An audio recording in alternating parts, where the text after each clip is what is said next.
This week's episode is special in a few different ways, as we're entering new territory due to the milestone of achieving over 100 subscribers on YouTube. As we look to the future for our show, we want to continue to branch out with new content as we dive deeper and deeper into the abyss. As promised, we have purchased a spirit box, and we'll ask the great beyond questions on our episodes to see what we can find. But that's not all, as we want to continue and improve upon engagement with you, our listeners, to help us ask the questions you've all been dying to know from the other side. The goal is to have our Patreon page up and running hopefully by our second anniversary of starting the show on February 2nd. Patreon is a fantastic tool for our supporters to support the show and unlock some additional special content. We'll have more details as we draw closer to that time, but for now, we can't thank you all enough for helping our small show grow and expand. It makes all the hours of researching, editing, and the boring behind-the-scenes stuff all worth it. So, it goes without saying, this episode is dedicated to you, our listeners, for making this all possible. We can't wait to show you what we have in store. With that being said, prepare to enter the abyss.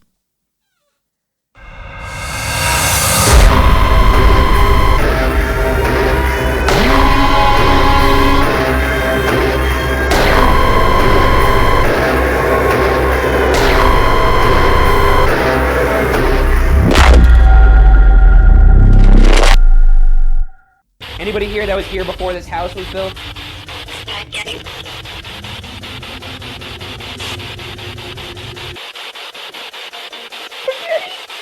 Spaghetti? Tell us your name. Apple tater. Apple tater? Man, I love that. That was great. Have you ever watched BuzzFeed Unsolved? That's where that's from. It's basically two paranormal investigators. They just go to houses and conduct experiments like Ghost Adventures. Oh, nice. What's your name? I just love Spaghetti? it. It's ghost trolling. I love it. Yeah, I think it's great. But that's just kind of in tune with what we have going on here later on, because we've got our own spirit box. Dun, dun, dun. It's our 100 subscriber special, actually, on YouTube. Yeah. And as of now, we're at 111, I saw this afternoon. Yeah, it's crazy. You just keep growing. It's pretty cool. I love it. So obviously, this episode really is focused on the spirit box, which is something we said we would do with 100 subscribers. So we're going to definitely turn that thing on throughout the show and see what the ghosts have to say. But I just want to set the ambiance here. I think we have the perfect location where our studio is to actually have a spirit box, because this may be construed as a possible dark location. So I'm not going to get into the specifics because we're at least somewhat a family-friendly show. Maybe not. I don't know. But when I bought this house, if you've listened to us continuously, you probably have a good idea what I'm talking about.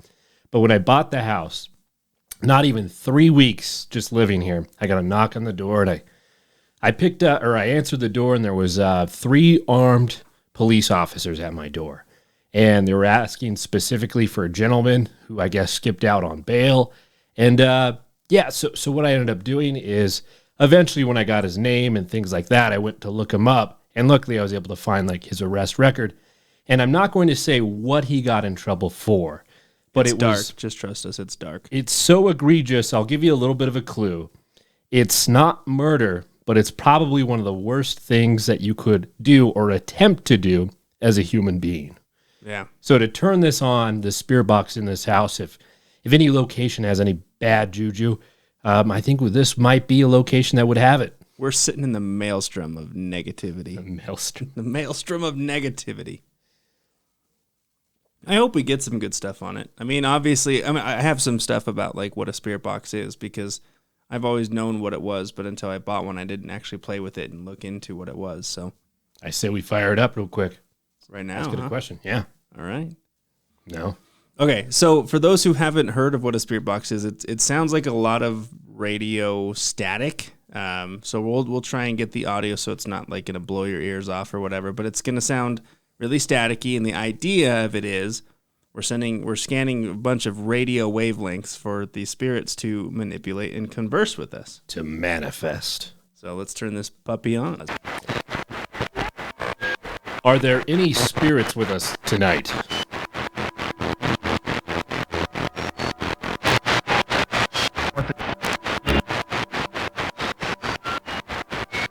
Is anybody here with us?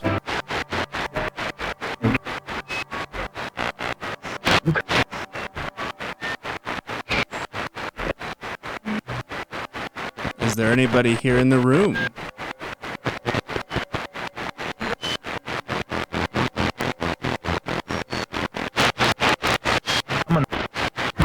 I may have heard someone. Possibly. Okay. Well, I'm sure in the editing process we can pick out some things and you can do all that. But we'll ask questions throughout the show. And on every episode, as we said, if you do subscribe on Patreon when it's up and running, you'll get to throw questions at us that you'd like to ask. But what are you covering this evening, Cleet? Well, I scan the internet for any scary stories in regards of people using the spirit box. Awesome. It's kind of hard to find that stuff. I think it's interesting because I think part of these things become part of the culture over time, and spirit boxes are so recent. It's really hard to find content because I was just thinking, I'm like, you hear all these stories about Ouija boards and like, and everyone's heard that story of their mom's friend having that thing happen to them at that slumber party when they were kids. But you never hear that about spirit boxes, right? And they seem, to me, I feel like a spirit box is more immersive and more scary. Right. So I did a little bit of digging on like what the spirit box is and where it came from. So, I'll cover like the history of that, and I did find 2 stories revolving a spirit box. Okay. So what is a spirit box and how exactly does it work? Can you actually talk with the dead? So let's take a trip. Let's take a brief trip back in time to talk about where this piece of tech came from and what it's supposed to do. Now, conversing with the dead, like you said, Clete, it's been a practice for a very, very long time, with several different methods being tested. I mean, you have your seances, you got your Ouija boards, candles and sage, you got mediums, all sorts of high-tech gadgets used by paranormal investigators. The list goes on and on. But what's the best way of communicating with the dead? Some say that it's the spirit box. So hopefully that proves true in our case.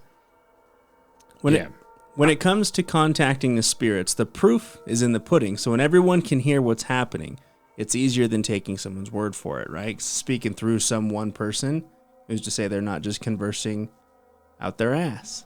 Yeah. Back in the day, they used to have people that would write. Mm-hmm. And they were like, I just write random stuff that comes to my head, and that's the spirits, It's your spirit. It wasn't until the 20th century, in the 1950s, when Attila von Salé, an American photographer, believed he captured voices of the deceased on a reel of tape. He set up a microphone inside of an empty cabinet, hoping to capture something. Through his recording, he claimed to have picked up small noises that were not able to be heard by the human ear. He claimed that these belonged to spirits, naturally. Raymond Bayless, his partner, wrote a book on the experiment titled Phone Calls from the Dead. I think that'd be a good book to read. So this equipment has obviously evolved tremendously since then. The most common version of spirit boxes used today stem from a creation by a man named Frank Sumpton in 2002. Frank was an amateur paranormal researcher and EVP enthusiast. He was the first to suggest spirits could be contacted real time via modified AM radio receivers. The original device was named Frank's Box. Most other paranormal researchers related it to a modern-day Ouija board. Have you heard of the term Frank's Box? I actually did come across that. I think it was a troll post on Reddit talking about spirit boxes. Yeah, there's a lot of skeptics when it comes to this stuff, so I found a lot of skeptical posts and stuff as well. So how exactly does this thing work? I mean, we turned it on, we already asked a question, and like I said, it's a lot of radio static. Now, there's a few important things to understand when using a spirit box. The biggest thing is to be patient. I mean, we are reaching out to the other side, so it's going to take some time. Most sessions are recommended to last 10 to 20 minutes to allow time for the spirits to answer. Now, we're just going to be throwing quick questions, and we'll have conversations later on that last a little bit longer, hopefully. It's important to wait roughly 30 seconds in between asking questions to allow the spirits time to answer. You want to treat this as if you're having a conversation with someone sitting across from you, meaning you don't need to whisper or shout, just a normal conversation will do. You don't need to mock or use silly voices because, again, it's a silly conversation. You know, it's like if you watch the paranormal shows, they start off pretty normal, and then all of a sudden they just start taunting him and calling him names and stuff to warrant a response. Oh, Ghost Adventures. Yeah, Zach Bagans. That guy's mad. He's always upset about something. But of course, to record your session so you can go and listen back. Obviously, we're recording, and in the editing process, we'll pick out little pieces of dialogue if we didn't catch it real time. So obviously, you, the listeners, won't have to listen to all the stuff that we cut out, which is good. For the purpose of this show, I just said that. So this is, again, where we throw it out to you, our listeners, to think of questions you'd like us to ask and email them to us at entertheabysspod@gmail.com for a chance to have your questions answered on the show. So the Spirit Box is a pretty straightforward piece of equipment and is essentially a modified radio. It continually scans AM and or FM radio frequencies, but doesn't ever lock onto one specific station. You can set it up to scan forward or in reverse and select the speed as to which it scans. Some Spirit Boxes come with a temperature gauge, which ours does as well, so you can monitor the change in temperatures, and scan AM and FM simultaneously, which is pretty damn cool. The thought here is that spirits can utilize and manipulate these frequencies in order to communicate. So we're going to ask it questions and record the answers, hoping we can have a full-blown conversation. So I actually tested it this morning for the first time with my wife, and it was weird because like we just let it play for a minute just to see, and you get the occasional blip here and there. But then we started asking questions, and after every question, within like 10 seconds, there was a response. And then we wouldn't say anything, and then there was nothing. So it's like it did respond after every question. Spooky. So I'm hoping we get some pretty cool stuff like that. So we just asked like, hey, is anyone here? What's your name? Yada, yada. So I'm hoping we get some really crazy stuff here. I wanted to say my name. That's proof. Right. And obviously because we've got our fancy new recorder and stuff, we can take it on the go. So I'm hoping it's sometime in the near future we can go to some really haunted, sketchy places and set up the Spirit Box and have some pretty scary conversations. Some haunted, sketchy places. Haunted, sketchy places. So, in a nutshell, that's kind of what the Spirit Box is. So it's just like a modified radio scanner thing. And you know, with everything paranormal, there's those who subscribe to a more rational and scientific idea. The strongest skeptic argument on this is by the way of something called, I'm probably going to butcher this, but pareidolia. Have you heard of pareidolia? No. Okay. So essentially, pareidolia is the human's way of interpreting random stimuli as significant. So it's the same concept like if you're outside. Is it like when you watch those music videos and they like dub over like words that aren't actually being sang, but your brain hears it? Yeah. Yeah. Yeah. But it's also like when you look up at the clouds and you're like, oh, I see a giraffe or I see this. You take something that's not really there and your brain makes it relevant. Every time I look at the clouds, I see the war. I'm sure there's people that do. Or, you know, like if you wake up in the morning, you're like, I'm hungry, I'm going to make some toast. And toast comes out, you put it with your eggs, and you're like, I see Jesus' face in my toast. And you sell that piece of toast for $2 million on eBay because it has Jesus on it. Do you want to eat Jesus? I don't. Oh, they did. But I mean, that's pareidolia. So it's like, again, it's our brain's way of taking something meaningless and assigning it to something that has meaning. So as you can see where we're going with this, the same can be said about hearing something via the Spirit Box that could be nothing, but we translate it as something. A famous study revolving around this pareidolia is the Rorschach Test. You know, with the ink blots and all that good stuff. So that relies heavily on this pareidolia stuff because your brain takes an image or a message or something that's meaningless and attaches meaning to it. Just reminds me of Watchmen because Rorschach was my favorite character in that whole show. I was thinking that. I see a bright blue sky. Right. I see bunnies. It's like all this fucked up stuff Like, going on. What the hell's in his wrong head. with you? Fun fact, though, about pareidolia, studies have been shown that it's been observed in infants as young as 8 months old. So it's hardwired in our brains. Interesting. Yeah, so it's definitely hardwired at a very young age, so a lot of people do it. Obviously, a lot of the stuff we just referenced is pareidolia via visuals, but auditory pareidolia is a thing as well, which is where the Spirit Box comes in. So again, the reason I wanted to cover this bit is we are going to hear noises and sounds from the box. You know, it's a given, and we're going to be translating it based on what we hear. You might hear something different, translate it differently. So, you know, again, it's all the interpretation, what you hear. So But we're hoping that you guys get some messages maybe that we missed, and we'd love to hear your comments and stuff on it. But anyway, that's kind of a brief history on the Spirit Box. Britain, it said we're behind you. Oh, God, shit. that'd be creepy. I'd be like, yeah, we're done. Shutting it down. Don't turn around, Cleet. Do that slow movie turnaround. Dramatic music. All right, let's flip on the Spirit Box, Britain. Okay. Is there anyone with us here?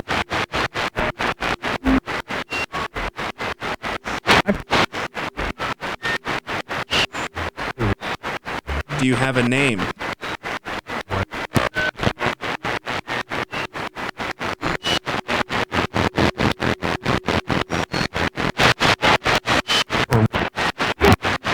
Is there anything that you'd like to tell us?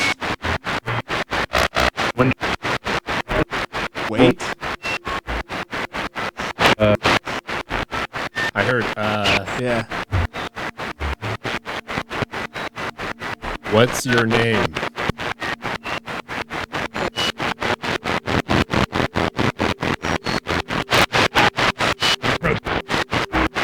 Chris? Chris? Or Preston, maybe? Is your name Chris? Yeah. Yeah. Did you hear that? I heard it, yeah. Okay, Chris, is there anything you'd like to tell us?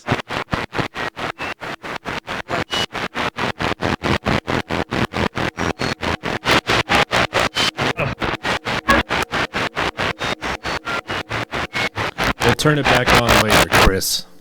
All right, so maybe we got a Chris there. Yeah, maybe. But, okay, that's cool. All right, so I'm going to jump into Spirit Box stories. Let's Kinda do it. Set the tone of the night. So this one is called The Waffle Story. The waffle story. I'm guessing you named it. You just found a story online. The waffle story. So for those of you who... I'm going to just make this bigger. I'm not even going to try. You're just over there fucking read it. squinting. I Can't know. fucking see. Holy shit. Oh, it's not all just one waffle story. It's not a whole one It's waffle. actually a very short story. I've got one short one and one pretty decent sized one. All right. So, for those of you who do not know what it is, there is a device which is known as a spirit box. It either rapidly ascends through radio channels or descends through them. While the channels switch, the belief is the spirits can manipulate the sounds and speak through the frequency and through the rapid changing of channels. Well, so my story is brief, but this is kind of scary. I got a spirit box when I was younger. I threw it on in the background as we watched a movie, and I heard it switching. That's what that's what it sounds like written You out. sounded just like a human spirit box. Yeah. This was early in the morning, so my mom was making my sister and I breakfast. She asked if we wanted waffles. Of course. We both replied and called back Of up. course. We want waffles. You know, I loved waffles as a kid. I loved them. You don't just ask someone that and expect them to say, nah, I'm okay. God, I still love waffles. I haven't had a good waffle in a long time. All right. And immediately after that, a male voice, clear as day, spoke out in agreement as well from the spirit box. I want waffles. Man. That's so cool. I grabbed the box, turned it off, and we bolted up the stairs to eat waffles. I want waffles. I mean, if I was a ghost, I'd be like, God, I wish I could have waffles too. But I'm dead. Mom's like, okay, so 3 waffles then. One for the brother, the sister, and dead old Joe back there. All right. Here's another one. This one's called Scared Little Man. Spooky ghost box session. I was with my buddy, and it was late at night in my old house. We were young and messing around with the box, trying to test it out and see if we could capture something. I asked if anyone was there, and then, clear as day, we got an intelligent response. So they're going to kind of narrate what happened here. Hello, hello, was the voice of a woman. That's my women voice. She sounded as if she were in her 20s or 30s. Hello? What's your name? I said, kind of shaky. My name is Chloe. Chloe? How old are you when you died? How'd you die? Not sure. Don't know. And then we heard nothing else. spooky. My name is Chloe. All right. Which one is worse, a Ouija board or spirit box? So, a person from the internet answered this question. This is a simple answer. It is the Ouija board. It is much more dangerous. Expanding on that, it is because actually using a board is in and of itself a ritual. Too many people are not aware of this. Invite spirits to talk through it and do so without establishing proper protections and ending rites. The box, on the other, does not use magical or spiritual mechanics to summon entities like the board. The spirits that communicate through it presumably are already present.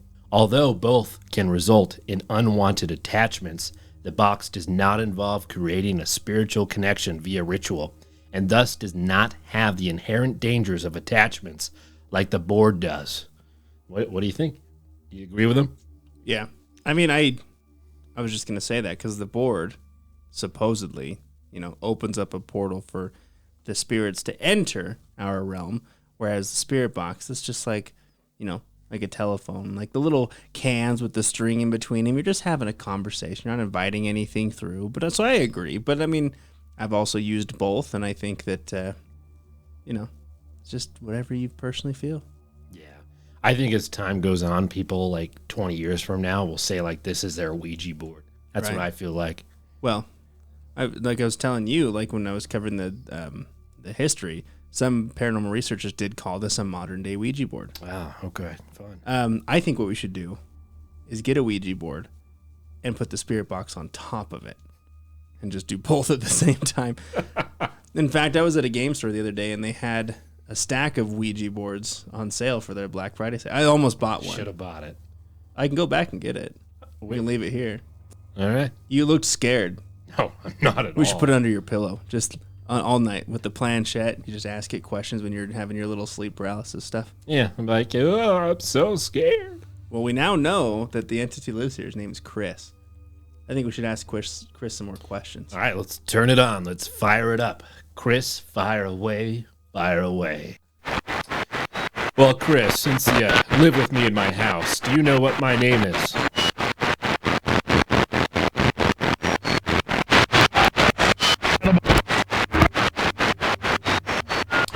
What is my name?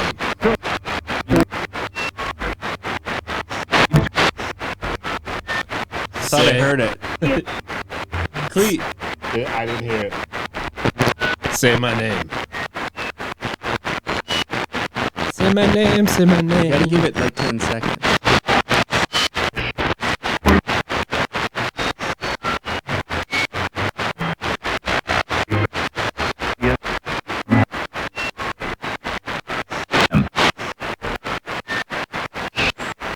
Are you a happy ghost, Chris?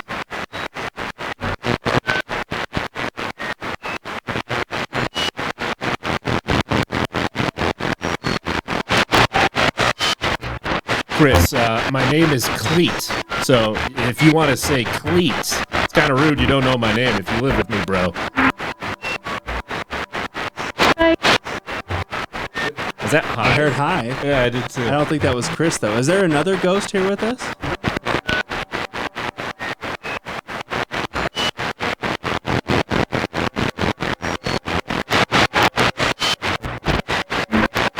Is there someone other than Chris here with us?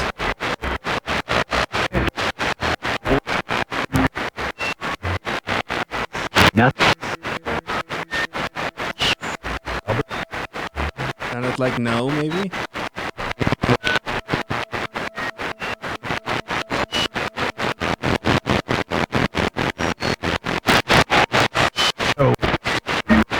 No? I heard no.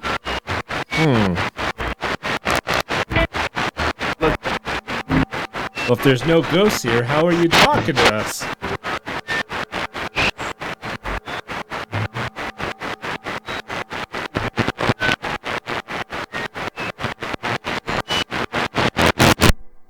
Okay, so I have one really short story and then a pretty long story, both revolving a spirit box. So we'll jump into the short one.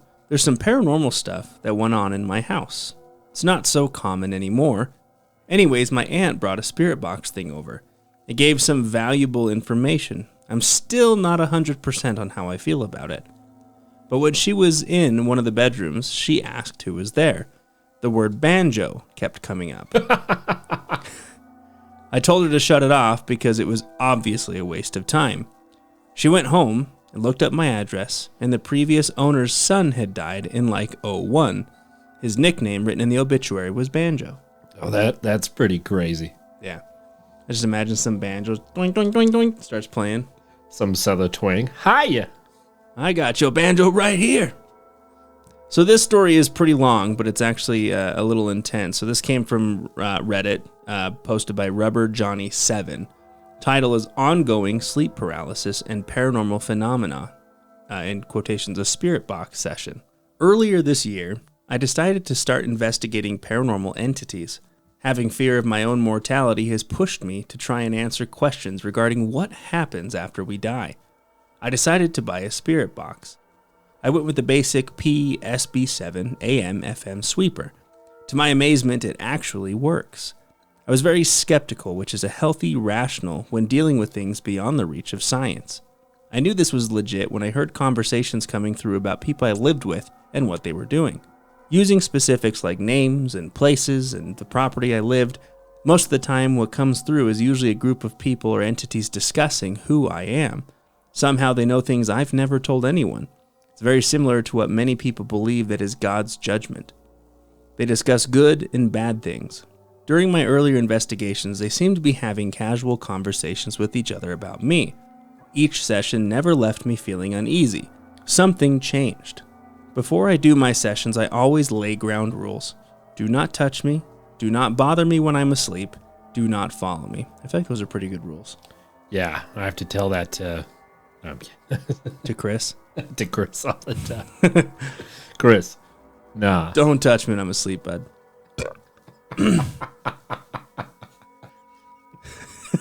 Chris, I'm sleeping. God damn it. After a couple of months of doing a few long sessions, I began seeing things. It was always shadows out of the corner of my eyes or movement reflected on the trim of my monitor. To this day, I am still seeing these shadowy figures. It was towards the end of my stay, where I lived for 2 years, things took a turn for the worst. I began to hear the same chatter that came through the box while I wasn't doing my sessions. Honestly, I thought I was going crazy, but after a couple of weeks, I no longer heard the muffled sounds of the conversations that took place right outside my window.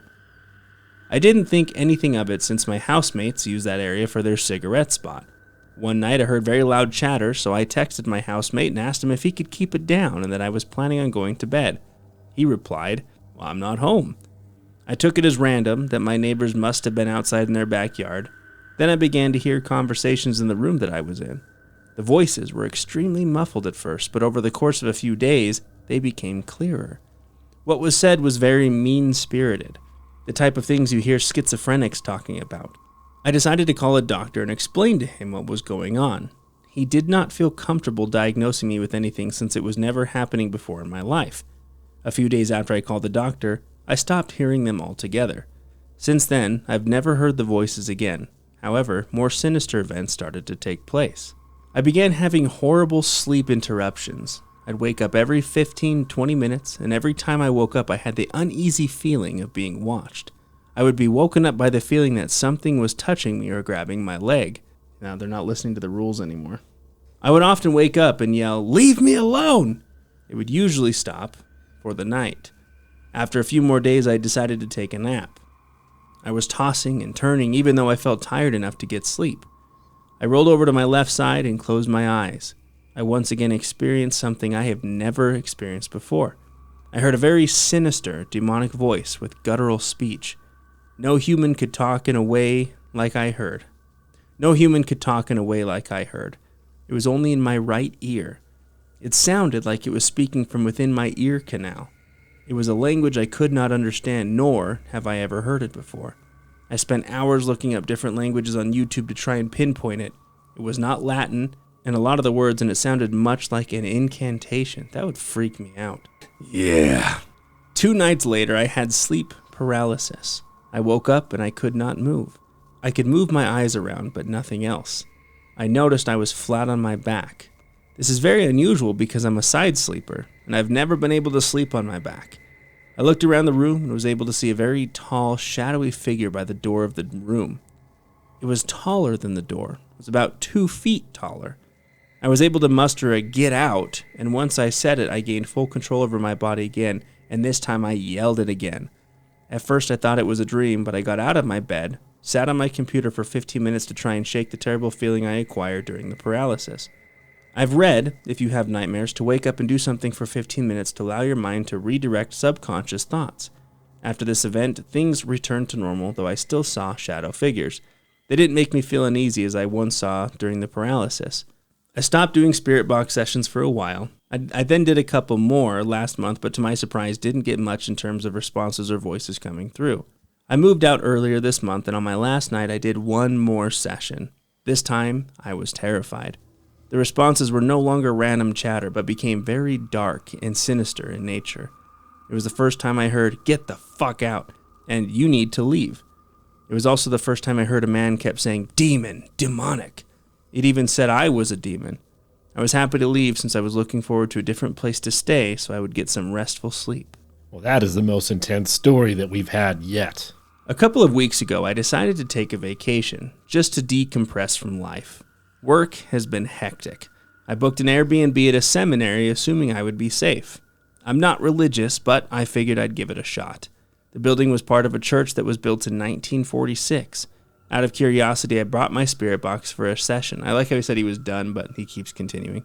They always come back, Britton. They always come back. I just had to take it out one more time. I had to chat with Chris. This session didn't last long. Not much came through other than the occasional insult to me. I heard one voice say, "There is a portal." I asked what the portal looked like, and the same voice said, "An eyeball." I didn't feel comfortable continuing the session. That same night, I once again had sleep paralysis. I woke up and had ringing in the same ear that I heard the demonic voice I mentioned earlier. The ringing was quite loud. I tried popping my ears, but no control over my mouth. It was extremely hard to breathe, and I was again on my back. This time I felt multiple hands holding me down and a fist being buried into my back of the lower part of my spine. The pressure of the hands increased over several seconds, same with the fist. I began regaining control over my head and was able to pop my ears, and the ringing stopped. So did the paralysis. I went to turn the lights on. The switch was directly above my bed. The light would not turn on. I shouted, "Leave me the fuck alone!" I stood up and flipped the switch again. The light turned on this time. I sat there in fear for a few moments before falling back asleep. I have since put my spirit box in my storage unit. I rebooked at a hotel for the remainder of my vacation. Earlier today, I was using the restroom and saw another shadow figure poke its head in the restroom. It disappeared in a quick fashion. What a creep. Right? He's like, "Hey, you need help? Any help in there?" I have no clue what is going on. I told my therapist about this, and she told me she has heard similar stories from other patients. I see a therapist for PTSD from my time in the military. My fascination with what happens after we die has led me to this point, and I keep getting the urge to continue my research into it. I wanted to share my story while I still have full detailed memories of it. I'm hoping with me moving, this sleep paralysis will stop. It's quite a terrifying feeling. Scurry. This story is from The Mad Scientist. I used a spirit box a few years ago in a controlled environment. The box was doing its thing. The building we were in was an old coaching house. As the box was sweeping, we heard a voice saying, "Scott, Scott." Now, we had a Scottish member of the team. It could have been for her, or it could have been a name. But since none of the other members were named Scott, we just assumed that the spirit might also be called Scott. As we proceeded for a few minutes, I asked the box if there was more than one spirit in the room with us. A voice came back with, "Yes." Now, with me being very spiritual, I'd already picked up on a man, a woman, and a child with us. The child herself was running around the room as only a child would do. Everyone in the room looked at me in shock. I'm now looking into buying a spirit box for myself, but as for the Ouija board, I'm going to pass, as I have been told by a good friend of mine who've used one, things can go wrong with them if not used properly. Scott, it's a Scott in here. Scott. Great Scott. So those are our stories. I mean, I agree with you. It was really difficult to find people's experiences with Spirit Box. I don't think a lot of people actually use them. I hope that changes. I hope a lot of people start using them. Yeah, I just think that it takes time for an idea to permeate a culture. And I really do think like 5 to 10 years from now, if you were to go on Reddit or any other YouTube site and go, what was your crazy Spirit Box story? And you're going to see like someone be like, oh, well, my dad, like some kid, used a Spirit Box once. And what happened was they heard a knock on the door later and they threw it away because they were so scared. I'm telling you, it's going to happen. Yeah. Or like 10 years time, people are starting to listen to our podcast more and more. And they're like, remember that episode, that Spirit Box? We said that thing. Yeah, with Chris. Right, let's flip it back on one more time, and then I'll do one last segment. I'm assuming that's your last story, right? I'm done with my stuff. All right, Chris, as we're getting ready to wrap up this episode, being the first spirit that we've contacted, is there anything you want to say to our listeners?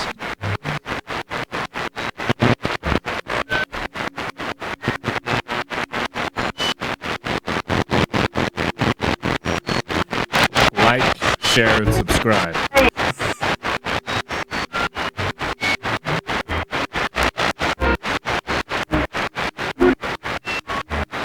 Are you still with us, Chris?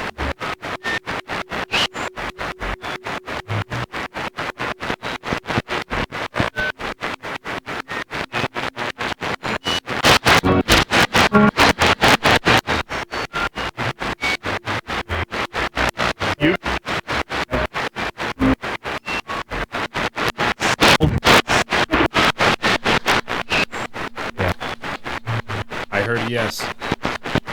It was a faint yes, but there was a yes. Say the mic. What? Or, It's coming from both. It's coming from the Spirit Box and the transmitter. oh. Chris, how many people are in this house? How many spirits? Thank you.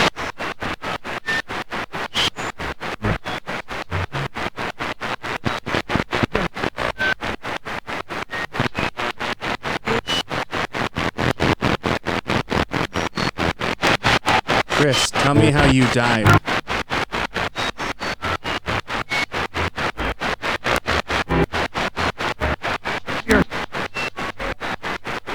And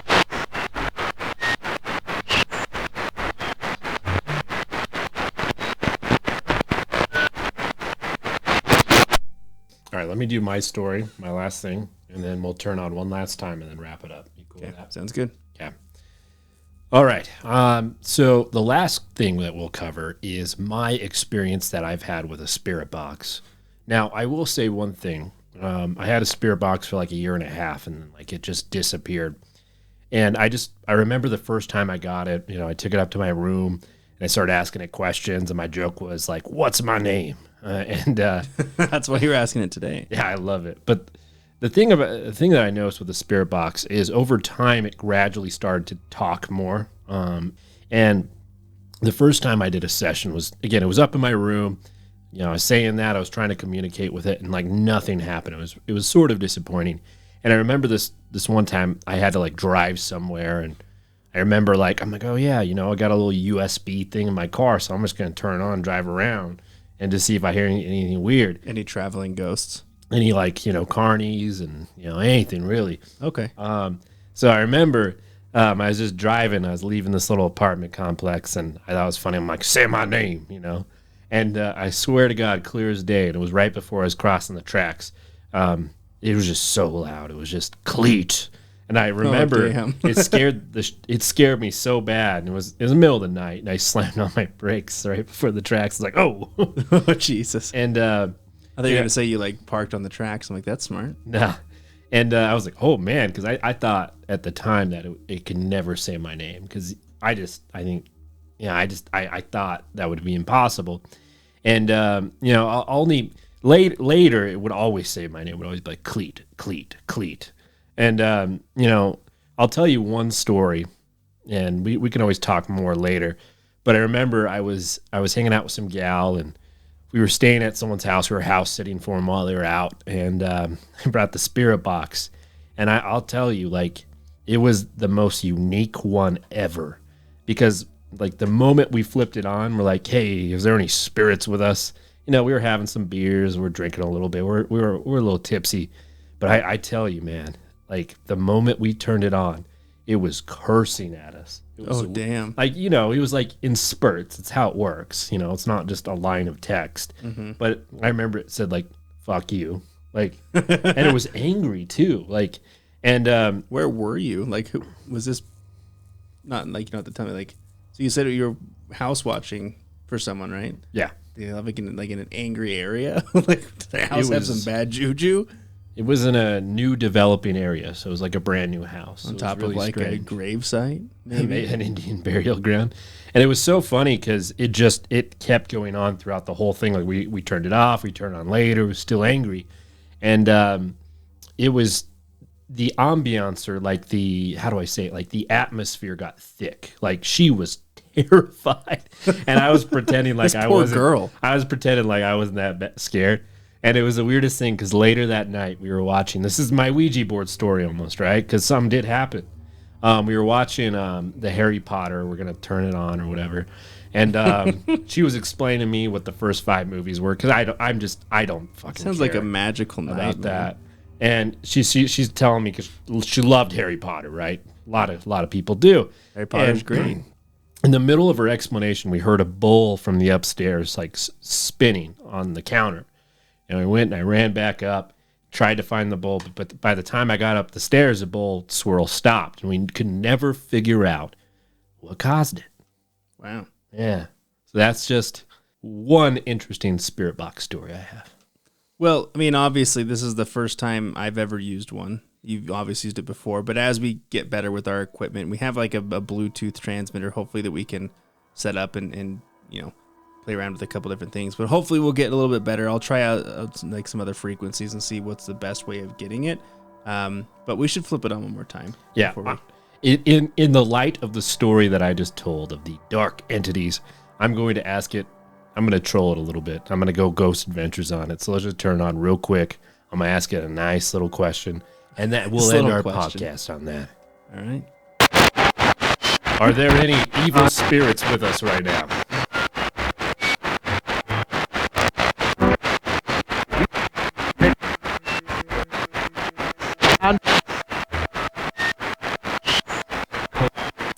I got it like a possibly. Okay. Are there any demons with us right now? I mean, unless you're too scared to talk, go ahead and say hello.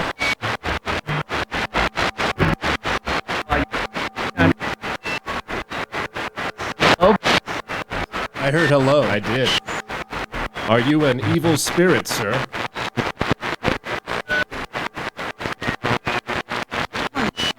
I heard which one. Yeah. Are there more than one ghost here with us?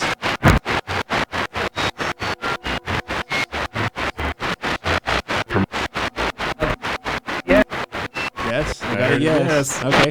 How many spirits are there?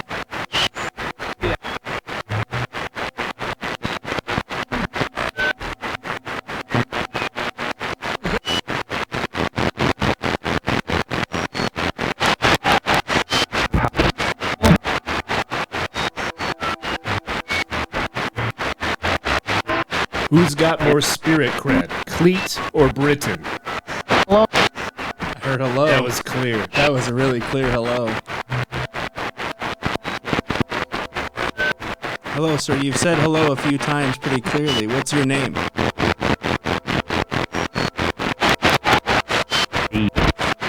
Holy shit. Said it. Yes. Did you hear that? Yeah, That's Cleet. Yeah. I'm not dead, dude. Oh, hang on.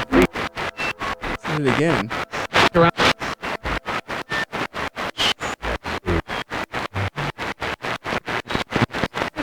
It's the demons.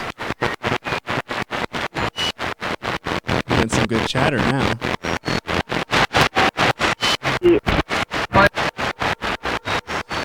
Did you say eat or cleat? Race That was insane. You can't make this shit up. Yes. Say my name, say my name.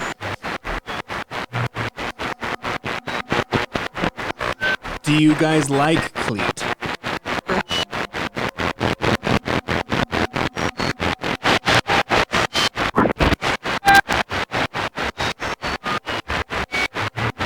Is Cleet a nice guy?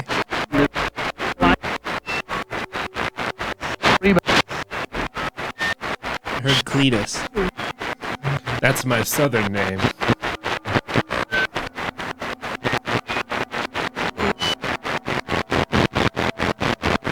What's Cleet's biggest secret?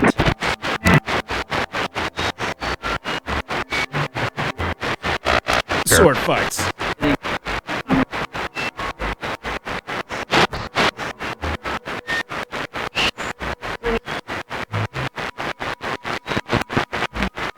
You want to edit? I don't care. Will you guys quit saying my name and say something else?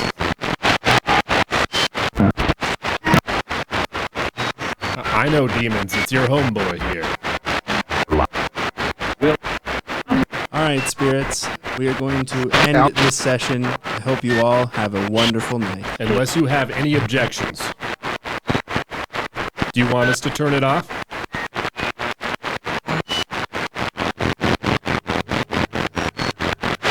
Okay, if you don't have any objections. I feel like we got some good shit on that one. That was fun. I heard Cleet pretty clear, and then yes, They very like clear. me. I know. That was a good session. So we will continue to get better. I'll play around with some of the settings and stuff. We were just using one FM channel on reverse, which I read was like the best way to get results on that. But Yeah.